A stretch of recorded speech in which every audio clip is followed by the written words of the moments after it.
The first scream didn't come from an inmate, it came from a guard who realized the cell block door he relied on had just been taken from him. In the early hours of September 9, 1971, Attica Correctional Facility felt like a pressure cooker finally cracking open. The steel walkways trembled, not from footsteps, but from the raw anger of men who believed the system had stopped seeing them as human long ago. And if stories like this fascinate you, hit subscribe, because this one only gets darker. Attica was already infamous. Overcrowded tiers, half-starved inmates, medical neglect that bordered on cruelty, and a racial dynamic that poisoned every corner of the yard. Most of the incarcerated men were black or Latino, most of the guards were white. Every interaction carried a spark. Every grievance stacked on top of the last until the whole place felt flammable. That morning, it finally caught fire. It started with a chain of small conflicts, an argument over yard access, a guard shoving an inmate, a rumor that someone was being targeted for retaliation. By noon, the tension spread through the prison like a current. When a group of inmates overpowered several officers and tore open a gate, nearly 1,300 men surged into the yard, fueled by years of silence and humiliation. Hostages were taken. Guards were stripped of weapons and radios. For the first time in Attica's history, the inmates controlled the most feared prison in New York State. But what looked chaotic from the outside had an unsettling order within. Inmate leaders formed committees. They drafted demands: food that wasn't rotten, medical care that didn't leave men dying in their cells, a voice in decisions that affected whether they lived or suffered. They wanted the governor to see what Attica really was. Inside the yard, some inmates stood stunned, free from their cells yet trapped in a reality they helped ignite. Others moved with purpose, securing entrances, protecting hostages, insisting no one be harmed. The air was thick with adrenaline, fear, and a strange flicker of hope that the world might finally hear them. By nightfall, the prison looked like a different planet. Floodlights cut through the darkness. The smell of tear gas from earlier skirmishes lingered. Hostages knelt on the cold ground, blindfolded. And above them, a line of inmates held their ground, aware that the state was circling like a storm-gathering force. New York officials issued statements calling the situation under control, even though they knew it wasn't. Behind closed doors, powerful people debated how to handle Attica. Some pushed for negotiation. Others whispered something far more dangerous. As the second night fell over the yard, a radio crackled with a message that sent a chill through everyone who heard it, a message that hinted the state wasn't planning to wait much longer. And the inmates, still clutching their demands, had no idea what was coming next. By the third day, Attica felt less like a prison and more like a boiling frontier, two sides staring at each other through razor wire, each convinced the other would snap first. What the public didn't see were the fractures forming inside the yard. Inmate leaders tried to maintain order, but fear worked like acid, eating through every alliance. Some prisoners believed the state would negotiate. Others were certain the state wanted a massacre. Hostages, tied and blindfolded, listened to every whispered argument and felt their own hope shrinking by the hour. When the negotiators finally arrived, activists, observers, and lawyers, the energy shifted. For a moment, it felt like an honest attempt to prevent more bloodshed. They walked through the yard and saw the overcrowding, the wounds, the desperation. Some negotiators were stunned. The conditions were worse than anything the state had admitted. But even with outside eyes watching, the psychological games began. The state refused to bring Governor Rockefeller to Attica, despite inmate demands. It sent intermediaries instead, calm voices masking a growing impatience. Behind every promise was a limit. Behind every limit was a threat. Every meeting ended the same: "We hear you, but we won't give you what you truly want." Inmates felt the trap tightening. Hostages sensed it too. Then the rumors started, quiet, poisonous, and impossible to ignore. Some inmates claimed the state was preparing to cut the water and power. Others heard that troopers were practicing inside the armory, mapping the yard, rehearsing formations. Every new whisper added a fresh layer of panic.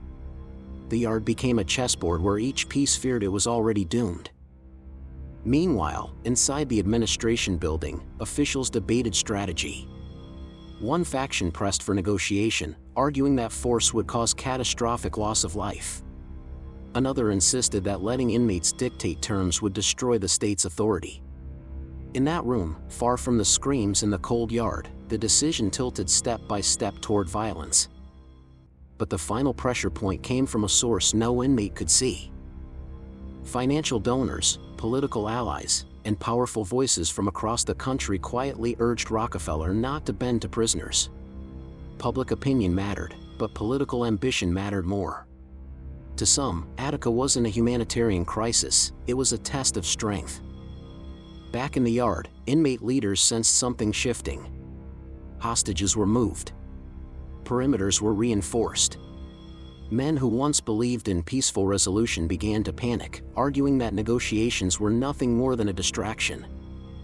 And then came the discovery that changed everything. During a tense standoff near the catwalk, an inmate spotted movement behind the fogged glass of the guard tower, troopers assembling in tactical gear, rifles in hand. It wasn't a negotiation stance. It was a countdown. The news rippled through the yard, killing whatever hope remained. And just before dawn the next morning, the sky above Attica began filling with helicopters. When the helicopters finally came into view, they didn't drift, they descended with purpose, slicing through the cold September air like blades meant to end a conversation, not start one. Inside the yard, inmates froze. Hostages braced. The ground felt alive, vibrating under the weight of a decision made far from Attica's walls. Governor Rockefeller had ordered the retaking.